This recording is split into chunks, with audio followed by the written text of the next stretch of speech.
Hello, everyone, and welcome to episode 86 of the Hammer Territory podcast. I am your host, Brad Rowland, coming to you on a Sunday evening. It's September 22nd. There is 1 week left in the baseball season, and I'm joined, as I always am, by Scott Coleman. Scott, it was a weird weekend, but a profitable one for the Braves on the whole. Hey, Brad. Good to be on with you. Yeah, man. I mean, especially Sunday. Sunday's game felt like a postseason game with all of the drama and stress. I mean, flat out stress. I know a lot of folks might have been tuning into football or flipping back and forth or split screening or whatever they had to do. But very thankfully, the Braves found a way to win on Sunday. And with a week to go in the regular season, they are very much in this thing. And God, let's hope they have one of those patented Braves find a way to win and sneak into the postseason here, because this time, 1 week from right now, as we are recording, the regular season is over. And that's kind of crazy to think about. Yes, we will be doing a show 1 week from now, no matter what happens. Hopefully it is an upbeat show previewing the postseason. If it's not, then it'll be somber and we'll talk about it as appropriate. We should say at the top of the show, we are part of the Foul Territory network of podcasts. Please check us out and subscribe to Hammer Territory anywhere you find your podcast. You can find us on Apple. You can find us on Spotify and Overcast and Amazon Music. You can also get us on YouTube, where Scott and I are on video for the second ever time as we're talking right now. It is still weird, in case you were wondering. But we're there on YouTube. Also follow us on social media at Hammer Territory on Facebook, Twitter, Instagram. Not TikTok yet, but we'll get there at some point. And look, we opened with it a little bit, but the Braves won the series this weekend in Miami. That they've now won 4 of the last 5 games. That's a good thing to say out loud. Even though there might be some angst on this episode, it was not perfect. They are playing well enough to win right now on the broad scheme of things. Friday's game was brutal. We'll discuss it. It was offensively challenged in some bad moments. Saturday's game was more breezy in a positive way. Sunday's game was wild. But I actually pulled this number, Scott, and it didn't occur to me until today when I was doing the prep for the podcast. We all remember that infamous loss in Colorado that we don't want to talk about, because it was the absolute. It was really not bad. What game are you talking about, Brad? I don't know what you're talking about. It's the one we've all forgotten about now, right? Where they blew the big lead, et cetera, et cetera. That was exactly 6 weeks ago today. It was a Sunday. You and I did the podcast after that. It was not a lot of fun. It doesn't feel like it necessarily, but since that day, the Braves are 24-15, which isn't absurd. But guess what, Scott? That's a 100-win pace. They've been playing at a 100-win pace for 6 weeks, and I shouldn't assert my own thoughts here. Does it feel that way to you? Because it doesn't to me. But they have. That's just the numbers. That's just the ratios. They're playing at a 100-win pace for 6 weeks. No, it does not feel that way. Probably because most of the wins in that stretch, of those 24 wins, how many would you say were like white knuckle, stress, high drama, 1-run, low scoring games? Like 18 of them, maybe. A lot of them were. There were not a lot of rocking chair. I thought you were going to ask me how many rocking chair wins there were, and they're probably only like a handful out of that many. I can think of 3 or 4 that were legitimately blowouts, and every other game has basically been close. Yeah, I mean, and a lot of the losses, like the one on Friday night, were similar, white knuckle. I mean, it feels like every game, for the most part, has been high stress, high drama. And I think if you just ask someone on the street, hey, what's the Braves record in terms of series dating back to that Colorado series where they split? I think a lot of folks be like, I don't know, maybe 500 or so. I think it would surprise them to hear that the Braves have done a nice job overall these final 2 months of the season or so, winning series. And over the course of 162, of course, if you win series, you will find yourself in the playoffs more times than not. I think what's really working against the Braves in this case, and I think our colleague Stephen Tolbert, or maybe you, Brad, one of you smart guys, pointed out that since the, I believe, All-Star break, the 3 teams in the National League who have the most wins are the 3 teams the Braves are chasing naturally in the wild card race. The Padres, who won again on Sunday. Padres are basically into the playoffs. Yeah. The Diamondbacks, who have been unbelievably hot, other than a shocking loss on Sunday afternoon to Milwaukee. And then, of course, the Mets have been playing really good baseball as well. So the fact that none of those teams ahead of them have cooled off or kind of left the door open maybe makes it feel worse than what it's been. But overall, despite the constant frustrations that we have with this team, they have done a good job of winning ball games and winning 2 out of 3 more times than not. That's an old Bravesism to win series, right? It's a very logical thing. You want to go win series. And I just checked to make sure I wasn't crazy. Scott, the Braves have lost one series in 6 weeks. One. Yeah. It was the Philly series. It was a bad one to lose, given that they were still kind of in the division race at that point in time. That's now long over. But they have some splits in there too, but they have lost one series in 6 weeks. And that is usually a very good sign for how you are playing, just to not give a whole lot of ground back. But I'm glad you said that. And with Steven, I don't want to take credit. That was a Steven stat that he's correct. I checked it about the teams that the Braves have been chasing down. But hopefully that will change in the next week, and perhaps your hometown Diamondbacks losing today in epic fashion will be a signal that things might be going the better direction. Yeah, and for comparison, last year the wild card 3 had 84 wins. The Diamondbacks snuck in with 84 wins. The Braves won their 85th game today with a week to go. So again, it feels like in a season where so many things have gone wrong for Atlanta, it's just yet another thing that, of course, the top half of the National League is very strong, and the middle class and lower class has been pretty bad in the NL. And clearly there are 7 baseball teams here who I would argue are legitimate postseason teams. They're all going to win 88 plus ball games, short of some catastrophic final week. In my mind, with the split playoff or the expanded playoffs, if you win 88 baseball games, you should find yourself in the postseason most of the time. We'll see how these last 6 games go for the Braves, but it is going to be a very stressful and enormous week ahead, quite obviously. Yeah, 88 might not be enough, it is crazy when you lay it out that way. To talk about a third wild card in this expanded playoffs that I candidly always say I don't like, and I still stand by that, no matter how it impacts the Braves. I just don't like it. But yeah, if you took a poll around baseball and said, "Will 88 get you into the playoffs?" everyone would say yes. That's just the odds of there being 6 teams better than that is not super high in the National League, but it might be the case this year. We will see. By the way, the Diamondbacks, we've alluded to it, they blew an 8-0 lead today. Maybe I reverse jinxed it a little bit. I went on Twitter to complain about the Brewers getting boat raced by the Diamondbacks because, look, the Brewers are a division champion. They've already clinched, and they were on their way to a 4-game weekend sweep at the hands of the Diamondbacks. Again, down 8-0 today, and somehow came back and won. I turned it off. I wasn't even looking at it, and I came back and I was like, wait, is it the Brewers are winning? I'm confused. That was maybe helpful. Obviously, a lot of the focus is on the Mets, and it'll be even more so on the Mets this week as the Braves are about to play the Mets. But that actually puts the Diamondbacks back into range for the Braves, because now they're only 2 back. They're now only 2 back of the Diamondbacks as we're talking, and Atlanta has a tiebreaker edge. So that is very much it's been a possibility this whole time. It felt like the last couple of days it was like, all right, it's probably Mets or bust. And then that happened today, and that was a big swing in favor of Atlanta, potentially on the margins. Yeah, and you're right. Arizona left the door open today.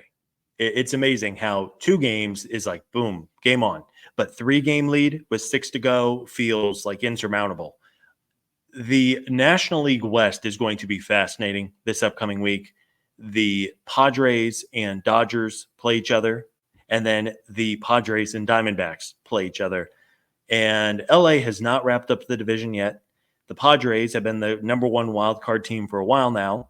And as we just laid out, the Diamondbacks are in good shape. But hey, if Arizona lays a couple duds at home, I believe they play San Francisco, and then have to play a Padres team that's been unbelievably good lately. Arizona is far from a lock, and we will see. But it does feel like almost the magic number to make the playoffs is 90 wins in the National League. That would mean the Braves have to go 5-1 this week. It's doable. They have to take care of business, and we're going to obviously talk about the week ahead a little later in the show. But to me, 89, 90 wins feels like what they're going to have to hit if they want to be playing into October. Yeah, you teed it up. Just for full transparency, we are recording this podcast as the Mets and Phillies play.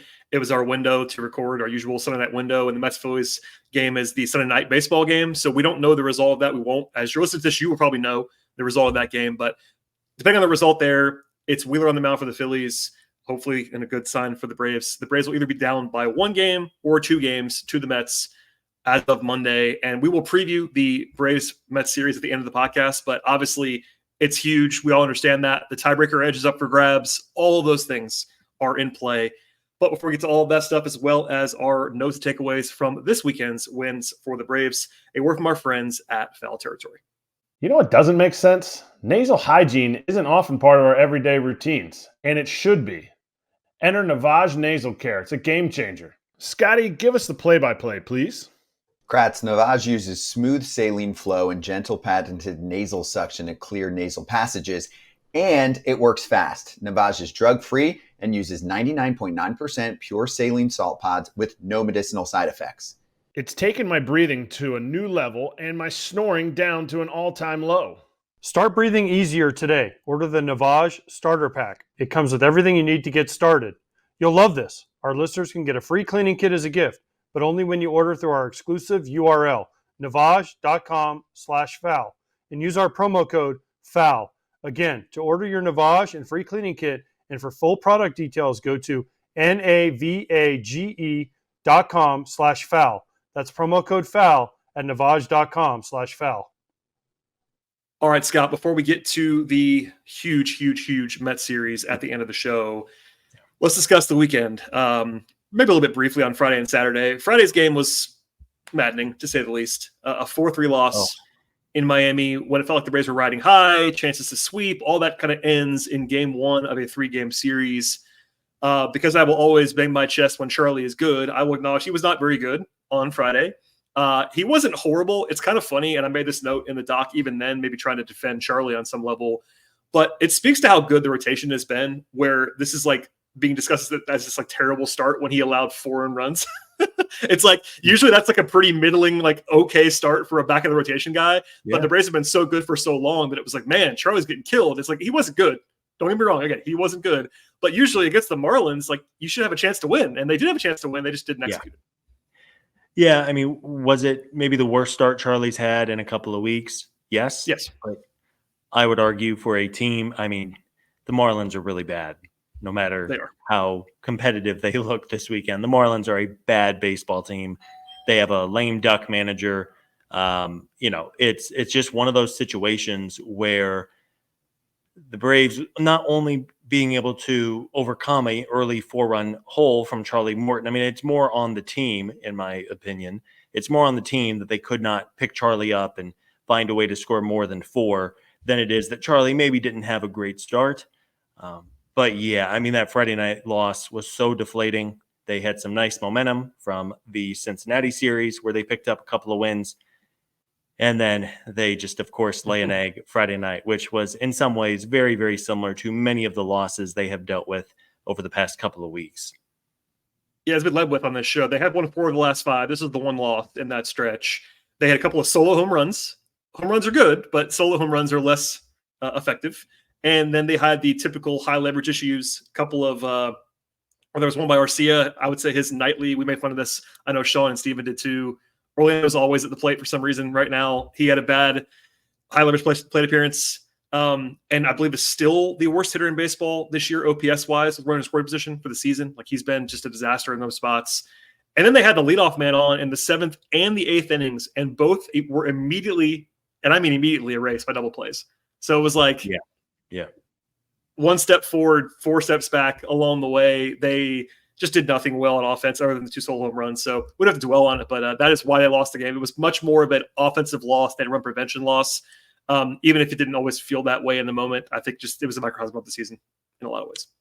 Yeah, it is. And again, man, I try not to pick on Orlando Arcia too much because at the end of the day, as this roster was constructed, the Braves were not going to really need to rely on Orlando for basically anything offensively.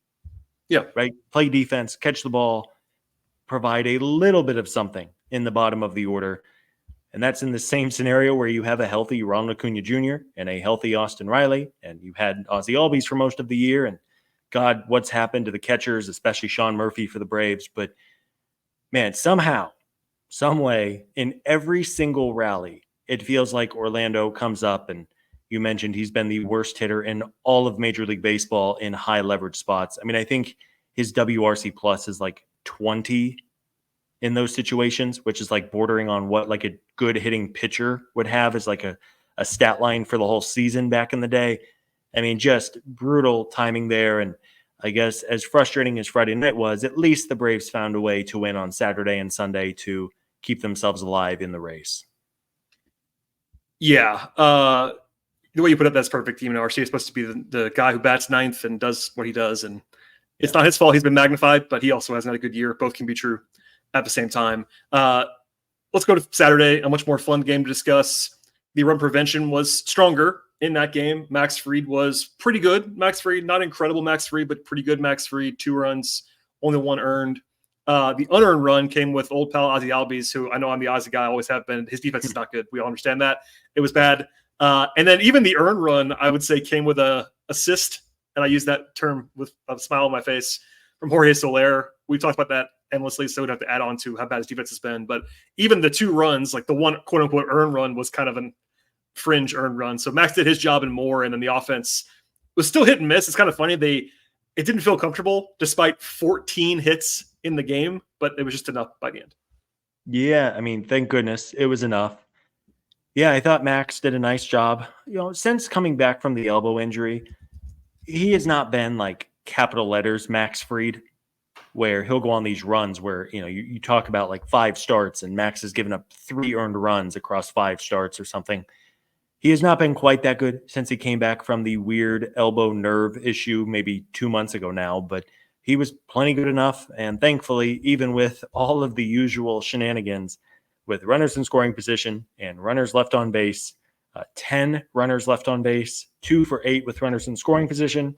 Thank God it did not come back to bite them once again. A nice couple of big home runs. Matt Olson. Gio Urshela has been awesome over the last week. If we don't do like an MVP and LVP of the week on this show, but if we did, I'd probably vote for Gio Urshela or maybe Matt Olson. But we expect Matt to be great, and Gio, really defensively, he's been solid his entire time. But up until this past week, he really had not given the team much of anything offensively. I think we talked about it a week actually ago that Gio has a 60 WRC plus as of a week ago with the team. So the fact that he had a couple of home runs in Miami and I believe had a big game in Cincinnati a few days ago as well, Gio has done a really nice job at third base. And there was some real question over what Atlanta was going to do now that Ozzy Albies is back. And at least through 3 games, it's been Ozzy at second, it's been Gio Urshela at third, and Whit Merrifield has been on the bench, which I don't want to speak for you, but that was kind of what I was leaning, and I guess what I would have done as well should I be filling out the lineup card.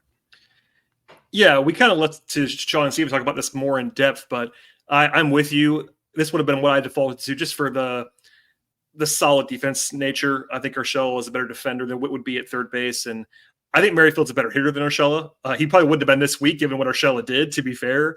But I've joked about it, but one more reminder, Whit Merrifield has a broken foot.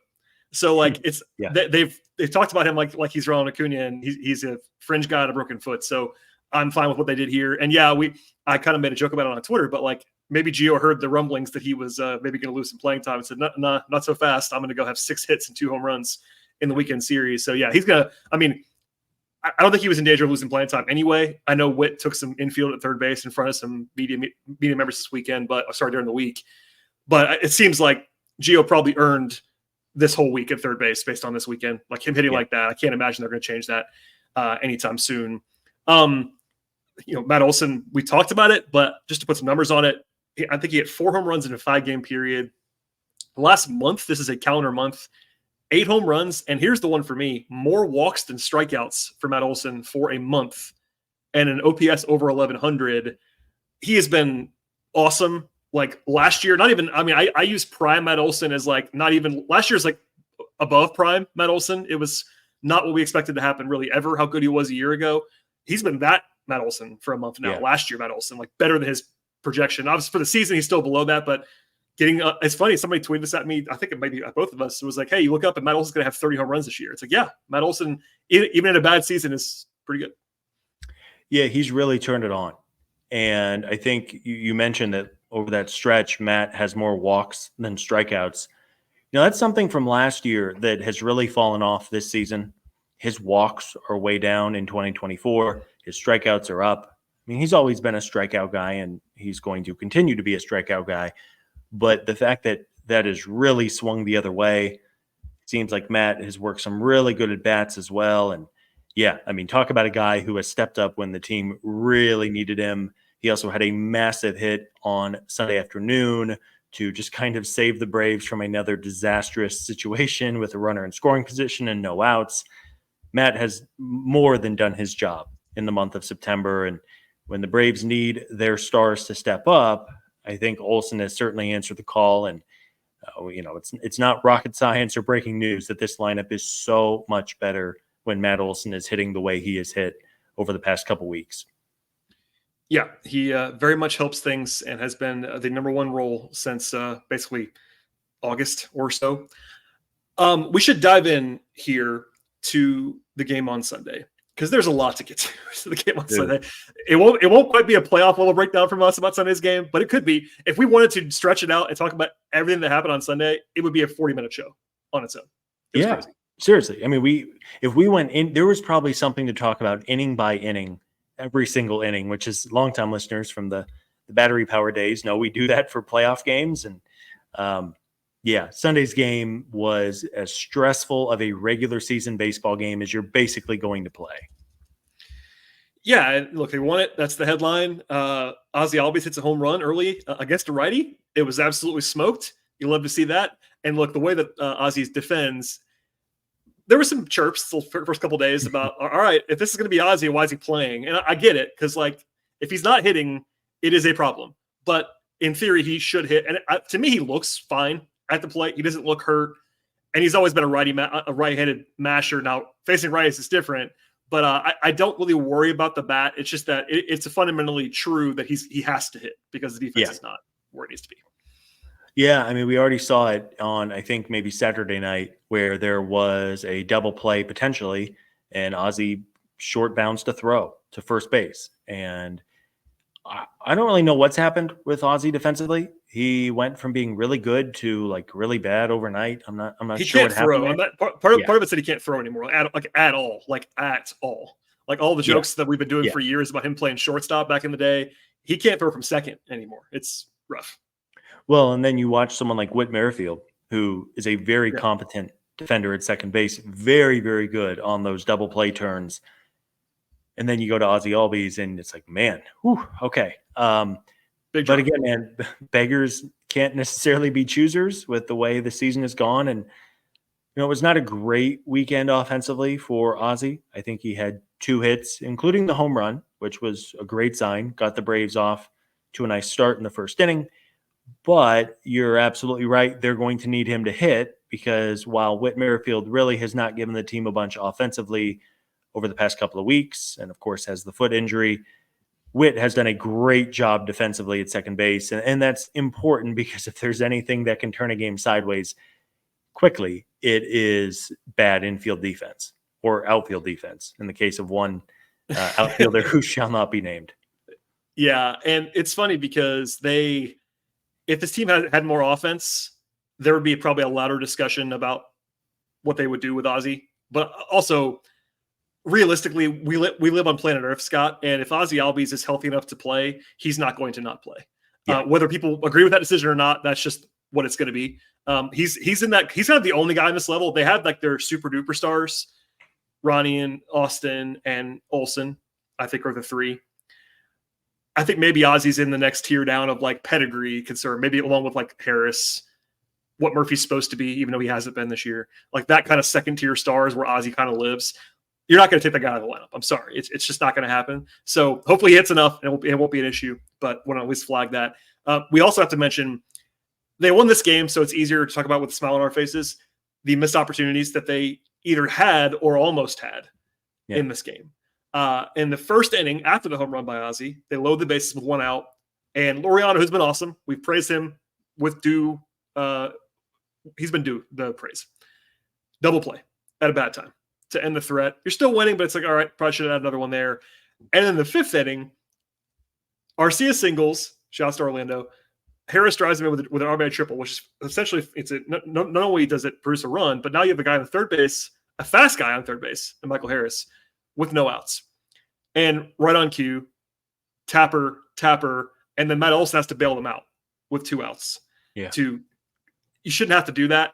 Of course, situational hitting has been our topic for the entire season. It was But, like 5 months now at this point. Yeah, it was just kind of funny that even in a win, there's plenty to like highlight of like, man, this probably should have been a lot easier, especially against the Marlins.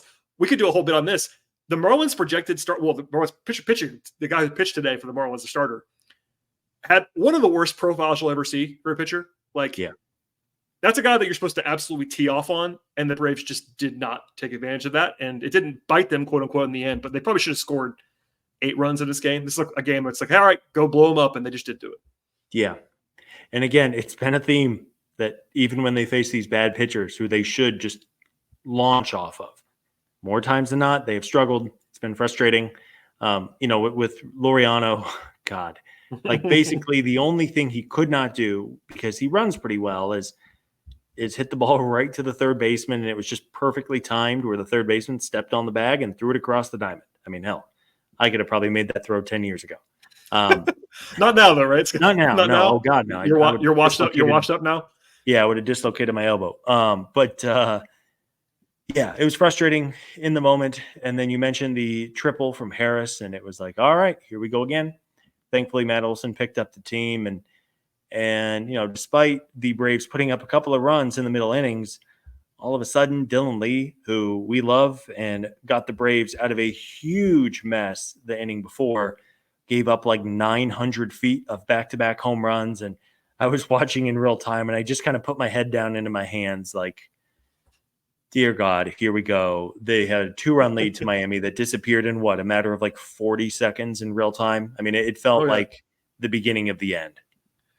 Yeah, it was really tough. Like I candidly missed the first one, the first home run. I was watching something else, making notes, watching football. I had both my TVs going at the same time, and I looked up. Oh, all right, must have been a home run because it's suddenly 4-3, and the next pitch was the second one, and I'm like, well, didn't see that coming because Lee had been so good in the previous inning and did a Houdini act really to get out of the previous inning, and that just.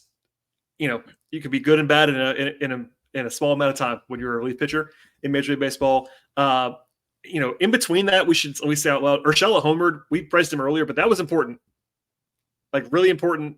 It didn't seem to be like I was like, all right, that's insurance, and it actually ended up not being insurance. They did score and never trail again after that. Should we mention the handling of the 7th inning? Because it was objectively weird, in my opinion. I know there was a lot of discussion about like the bullpen handling in the 7th. For one thing, Aaron Bummer, who is better than people think he is, I'll say that, loaded the bases with no outs. When I say that sounds really bad, right? What it was a single, then a bunt single, and then a fielder's choice that became a guy on base. So like he wasn't getting rocked. He gave up a bunt single, 2 bunts and a single, essentially, to load the bases. Yeah. And he should have made a play on at least one of those bunts. One of those was his fault, to be fair. But he's a reliever. I mean, you kind of get what you get with relief pitchers trying to play defense. That's not what they're there for. Like, they very rarely have to do that, and it didn't go well. I mean, but Miami loads the bases with no outs, with the benefit of a ground ball single and 2 bunts. Yeah. And in my here we go. Yeah, in my doomsday, I think I tweeted, "This is it. This is how the season ends." I mean, this would have been a very, very different toned podcast if it would have spiraled there on a harmless single and then back-to-back bunts. To the credit of Bummer, he got a strikeout for the first out of the inning. And in a situation where basically any ball put in play would have allowed at least 1 run to score, short of a, I guess, comebacker right at the mound might have prevented it. But otherwise, any ball put in play would have tied it, if not worse. And then Daysbel Hernandez, who, I mean, I didn't necessarily realize that Joe Jimenez wasn't available. And that's the moment I realized it. Well, actually, that's not true. There were 2 moments I realized like something weird's going on here. Because number one, Daysbel Hernandez, while I know fans like him, he's the last guy in the bullpen as far as like they didn't call up till September. Like it was, people forgot this. He was like, in the minds of a lot of fans, was like, why is this guy not in the major league roster? And the team has treated him like their 8th, 9th reliever all year long.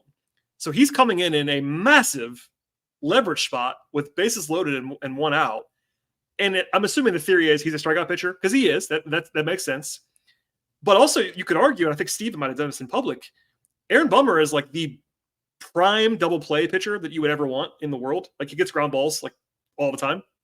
So going from Aaron Bummer to Daysbel Hernandez, who's again probably I mean, for us he's probably not the last guy, but in the minds of Brian Snitker, he might be their last guy. It was really weird.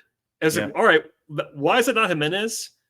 If they're gonna take out Bummer, it should probably be Jimenez, who's been incredible all year long.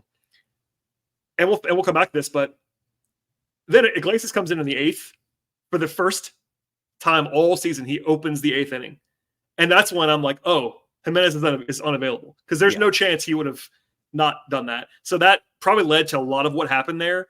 But man, they were walking the tightrope. Daysbel, shouts, hat tip. I'm taking. If you see on YouTube, I'm tipping my hat to Daysbel. Got a strikeout and another out. Got out of the inning. That was the last major threat the Marlins had, and man, that was no one was breathing that entire inning, I'm sure. Yeah. I mean, seriously, it is probably not hyperbole to say that, at least for today, Daysbel Hernandez saved the season. Is that fair to say? I mean, that's not unfair because, I mean, okay, let's do the doomsday scenario, right? Daysbel comes in. He gives up a grand slam, let's just say, which is very possible. Or he walks in a run. Like that the one knock on Daysbel, even back to the minors, is that he has very little command. He's a high walk guy. You come in that situation when you're not really used to doing that. Like you're not a 30-year-old veteran. Like he's a younger guy, not a ton of experience. Maybe he comes in, he can't find the plate and walks in a run or walks in 2 runs in a row.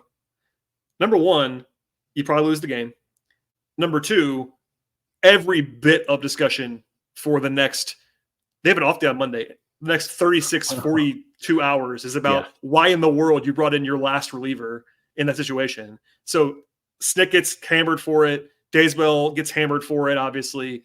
And then obviously the real fallout is the loss of a game in the standing. So yeah, if you want to go through like the leverage index, I didn't check StatCast or any of that stuff like the WPA. I'm sure he was quite high just because he came in and like there was no margin for error there. Anything happens, you throw a wild pitch, the game is tied, any of that. And he got it. Yeah. I mean, even a fly ball ties the game. Yeah. I mean, again, massive pitching from Daysbel and even Aaron Bummer, who I guess it was his fault the bases were loaded, although some of it was right. It wasn't like he gave up 3 line drives to the outfield, and it's like, what are you doing, dude? But Bummer gets a strikeout, which was huge to at least get something out of it. And then a strikeout from Daysbel for number 2. And then Jesus Sanchez rocketed a baseball to right field. Yeah. And thankfully, Eli White, who had just come in for defense, was standing there and was able to catch it about a foot above the ground. And in some ways, it just kind of felt like that was a moment that could have defined the Braves season. And maybe it does. I mean, who knows? If the Braves go on to make the playoffs and have a great week ahead and make a deep run, maybe we look back on that very wild and ultimately fortuitous 7th inning as one that changed the trajectory of the season. But yes, a big tip of the cap to Daysbel for working out of it. And then again, I mean, Raisel Iglesias, that is a bad dude. He's great. And I think that we've properly appreciated him, at least on our podcast. I think if anything, Jimenez has been underrated all year long because Iglesias has been so good, if that makes sense. I think Jimenez has been a top 10 reliever in baseball this year.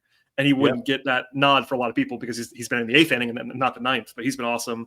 Yeah, I said it before, but the first, and I would probably predict only time this season he comes in to start the 8th inning.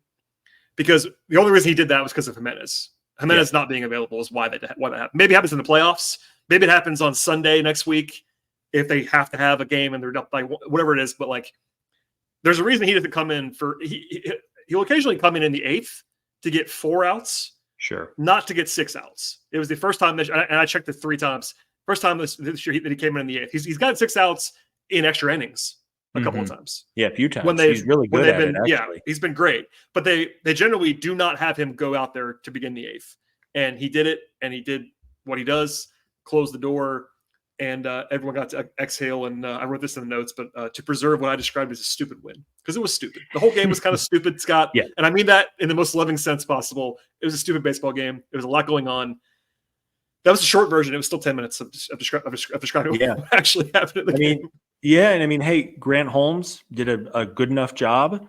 Did his job. I'm glad you said that because we're trying to be too online on this show.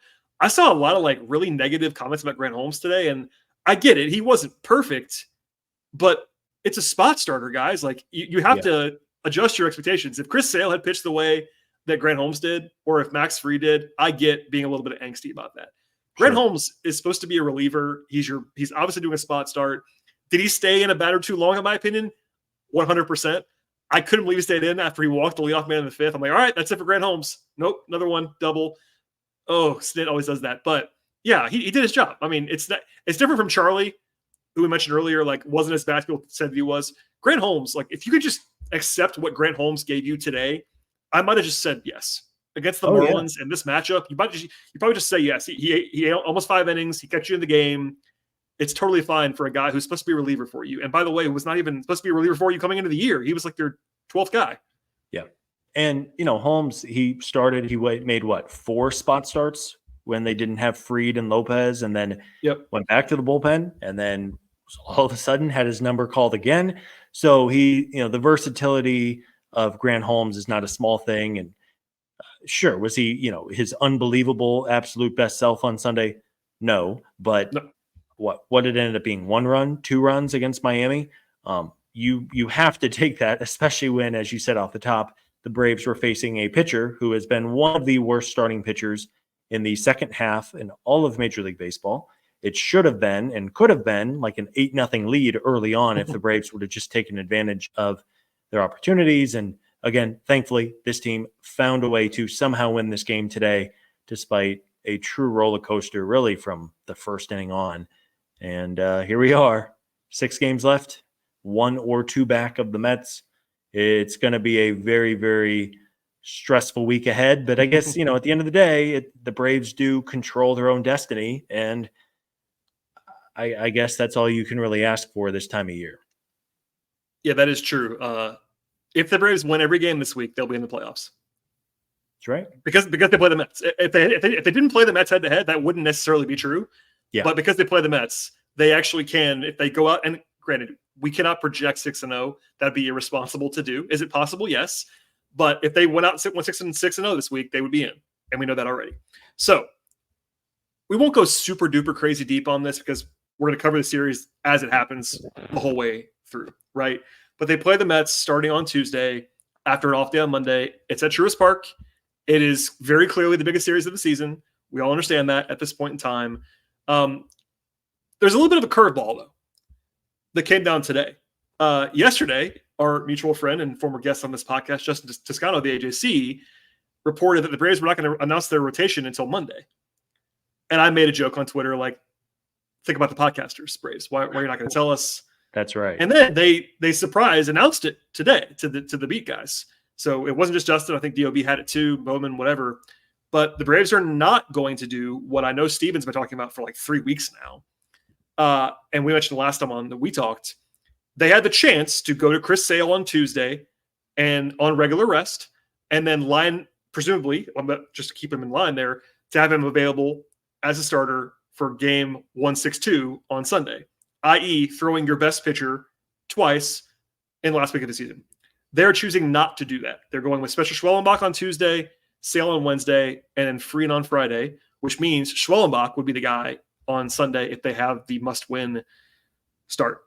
I will do no other adding here. There's plenty of context we'll get into, Scott, but what is your reaction to this? And we'll dive into all of the moving parts here. So, man, I had a lot of thoughts, as I think a lot of people did. And I think there was a lot of I think a lot of valid points were made this afternoon with the Braves' decision.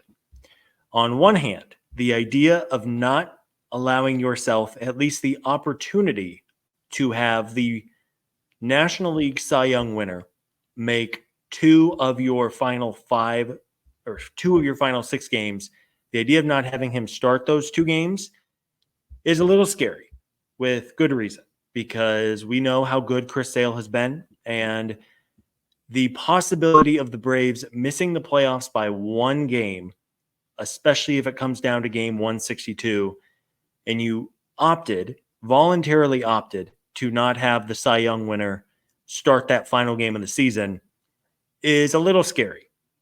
I know Mark Bowman joked or jested that it's similar vibes to Mike Soroka only making one start in the 2019 NLDS when the Braves clearly just big-brained it and decided they did not want to pitch their best pitcher until game 3. Let's hope it's a different outcome this time.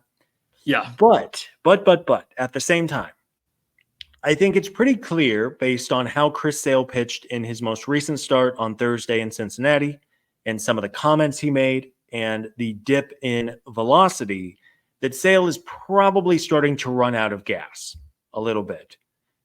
And I am sure the Braves have talked about this internally a ton, but if they feel that giving Chris Sale an extra day of rest on Wednesday against the Mets is more beneficial than having him go on Tuesday on regular rest with the possibility that you need him on Sunday, it's an interesting proposition and an interesting gamble.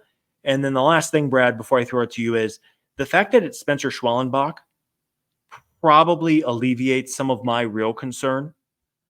Like, I know you're Charlie Morton's biggest fan. If it was Charlie Morton making these 2 starts on Tuesday and presumably Sunday in the final game of the year, I think I would be significantly more upset that the Braves aren't starting Sale on Tuesday and Sunday.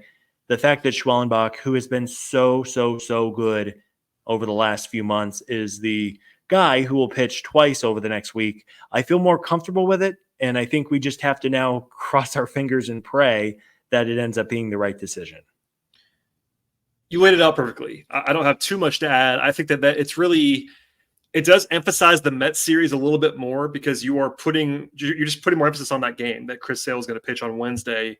You're prioritizing that a little bit. And look, there is an element to this that we just cannot possibly know.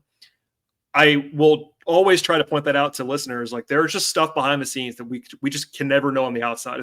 You could be as plugged in as you possibly want to be. We don't know how Chris Sale is feeling physically, and the Braves do compared to us. And if they think that he will not be his best self on Tuesday, that is the rationale for doing this. That's it. It's kind of that simple in some ways.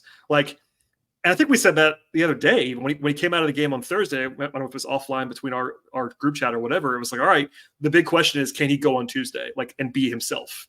And they're not definitively saying no to that, but it is a data point that says, hey, we think that he might need a day, and that's not ideal. I mean, Bowman beat me to publicly saying the Soroka thing.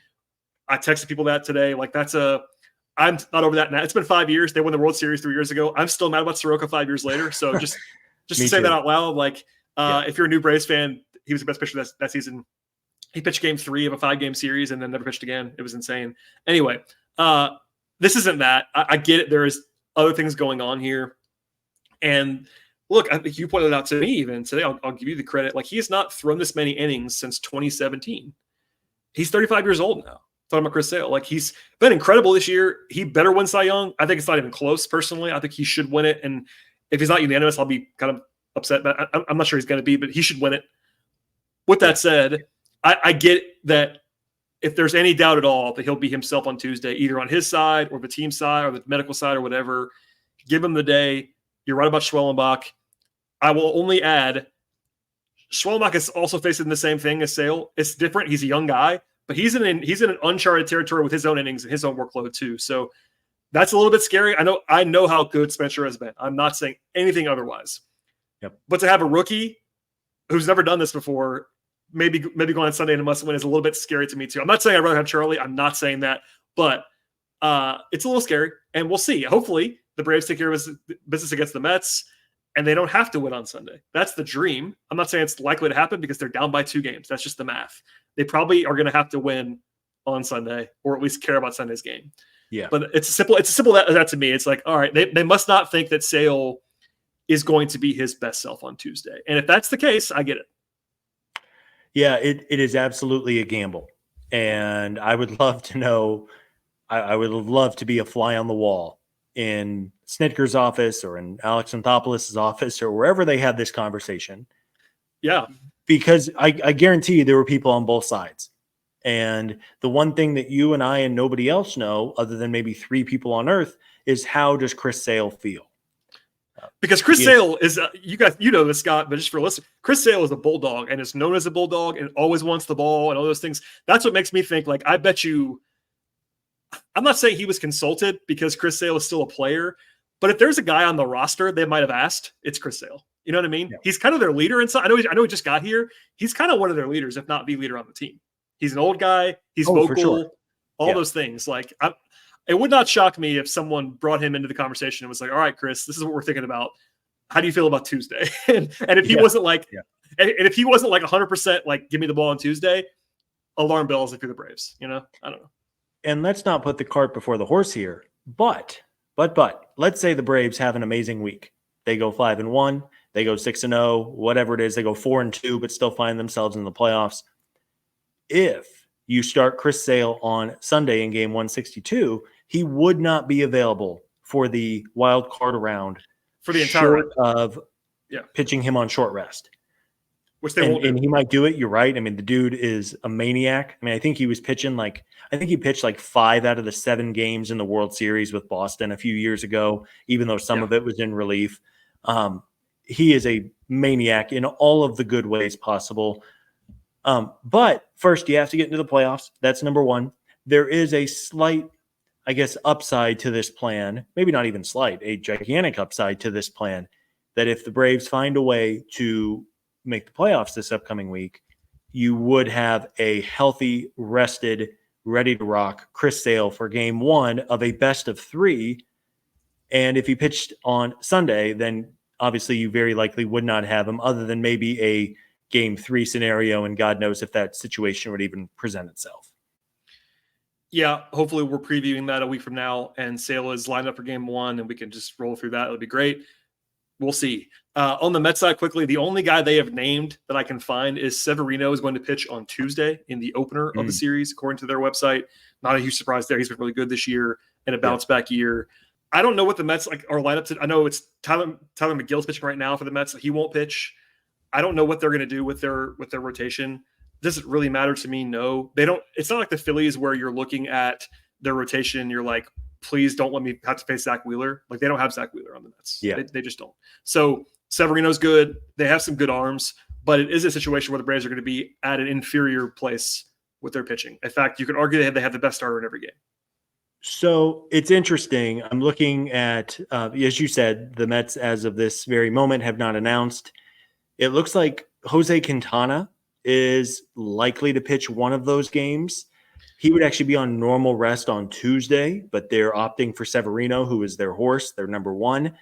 I would guess Quintana pitches on Wednesday, and he is a lefty, which is notable. And maybe Benaya on Thursday, because he would be on normal, and he's been their best pitcher this year, and so at least by the numbers. Benaya's been awesome. Yeah. David Peterson has also been quite good. Another option, although he got smoked by Philadelphia a couple nights ago. So we'll see what New York does with the off day built in on Monday. But regardless, it is going to be a gigantic series. Let us hope. It feels so weird to be sincerely rooting for the Phillies, but here we are. And of course, by the time people listen, we will know if the Braves are 1 or 2 games back in the wild card. But regardless, if anyone is looking for something to do on Tuesday, Wednesday, and Thursday night and live in the general Atlanta area, please fill up the park, make it rowdy, give the Braves any kind of advantage they can get, because maybe the three biggest regular season games the Braves have played at home since 2 years ago, when they were in a similar situation to the Mets, and they swept New York. And that prompted them to at the time, a 5th straight division title. And let us hope, a sweep would be so sweet if the Braves could. It's crazy because it's the exact same time frame as that series. It was second to last series of the year. It's the exact same spot on the schedule, same ballpark. They have to win the series like they did then. Yeah, just to say it out loud, lose the series and you are dead. You're not dead, but you're all but dead. Like, it's pretty much mathematical. Like, if you lose the series, you're dead. Actually, you are dead. I'm doing the math right now in my head. They'd be 3 back. I guess no, you're dead to the Diamondbacks, basically falling apart completely. You're dead against Yeah. the Mets. Yeah. Because if you lose, if you lose the series, let's say the Braves win one out of 3 games, you lose the tiebreaker, and you're down 3 games with 3 to play, which means you can't pass the Mets. That's Right. the reality. Yep. You would be in a situation where you didn't have to sweep the Royals and get a lot of help from the Diamondbacks. So let's just say, Scott, the Braves have to win the series. If they win the series 2-1, they'll either be tied or they'll be down by 1. We don't know that yet. But then you have the tiebreaker and you are alive. No matter what happens, you are alive going to the weekend if you win the series. Yeah. If you sweep the series, you are now beating the Mets in the standings, and nothing is assured at that point, but you are in total control with the tiebreaker and a lead. So it's that simple. Lose the series, dire straits, 2-1 win. You're in good shape, but not dominant shape. Sweep, and you are not home free, but you are in great shape if you sweep. It's not a huge surprise this late in the season that's where we are, but it really is truly. And by the way, just to say, obviously, if they get swept, it's all over. We all understand that. Just saying. Want to say that. I want to give all 4 scenarios. You get swept, it's all over. Lose the series, it's probably over. Win the series, sweep the series, etc. There's quite a large spectrum in the next. I guess it's 4 days, as we're talking, but it's a 3-day period where the entire season will flip. Yeah, and then once these 3 games wrap up, an interesting final weekend for both clubs. The Braves welcome the Kansas City Royals, who looked like they were going to walk backwards into the postseason, but the Royals have really struggled lately. Mm-hmm. I still think they're going to make it, but they've lost 7 games in a row as we're talking. Yeah. I mean, talk about a bad time. And I think Kansas City also lost 7 games like a month ago in a row. They did. I'm looking at, they're like something. I want to say they're like, they're 6, maybe 7. Yeah, they're like 7-17 or something like that in the last 24. Like it's really, really, really been bad for them for a while. And they were a team. Yeah, I mean, the Royals have been a great story. The Twins have also similarly fallen off in the AL. So I think Kansas City is going to get in. And I think, though, because of the way they've struggled, there's a real chance the Royals are still playing for something next weekend. Almost certainly. Yeah. And then similarly, the Mets have to go to Milwaukee to play the Brewers. Now, the Brewers are clinched, but at the same time, it's pretty likely that Milwaukee is going to be the 3 seed. It would be difficult for them to catch up with LA or Philadelphia. Yeah. So Milwaukee doesn't necessarily have a ton to play for, but that's obviously a good team. I mean, it's not like New York is going to go play the White Sox for 3 games. It's like, well, that's 3 wins. It's just worth noting that after the 3 games between Atlanta and New York, both teams play teams who are presumably going to be in the postseason, and we will see what the motivations are come Friday afternoon. We will, and we'll have a lot of content this week. I can promise you that. We'll have full coverage of the Mets series, full coverage of the Royals series. Hopefully those games will matter in a good way for the Braves. And then, win, lose, or draw, this podcast does not go away when the season ends. So if the season ends on Sunday, that will suck. We will not enjoy that, but we'll talk about it, and then we'll keep it going through the offseason like we always would on the show. That's probably it for us today, Scott. We've gone longer than we were going to go because that's what happens all the time with us when we talk, but especially when it's big stuff like this. Feel free to add anything you'd like to, and if not, tell folks where they can find all of your musings. If they're not watching on YouTube, they can see your Twitter page on the screen. Yeah. Hey, huge week ahead. Seriously, as big of a week for the Atlanta Braves in the regular season that they have played, I mean, in years, really. 2 years. Yep. And just overall, during this stretch of 6 straight divisions and now 7 seasons, probably count on one hand the number of stretches as important as the one the Braves are about to embark on at home. I sincerely hope Truist is rocking. It should be both fun and also terrifying all at the same time. And as Brad said, we will have a ton of shows on the feed this week. A big thank you to everybody for tuning in. Please, if you do not already, please subscribe on podcast platform of choice. And as we've said a couple times now, maybe you're watching us on YouTube. We're doing a couple more video pods as well. So please subscribe to the channel. That helps us out immensely. And as Brad always says, tell a friend, tell an enemy, tell a Braves fan in your life. If the Braves sweep, maybe tell a Mets fan to check us out. I'm sure they would be dying to tune in should the Braves sweep New York. Yeah, maybe we'll do a crossover with the Mets guys. We do have a Mets show on the Foul Territory Network, so we can cross over with them. Hopefully not in a negative way for the Braves. But stay tuned. as Scott just plugged all the places, but Apple and Spotify and Amazon Music and Overcast. Pick a place, pick 2 places, auto download, tell your friends. We thank you for listening to the podcast. As always, we'll be back again at the very latest by the middle of this week, but stay tuned. It's going to be a busy one for us, busy one for the Braves, and we'll see you all next time.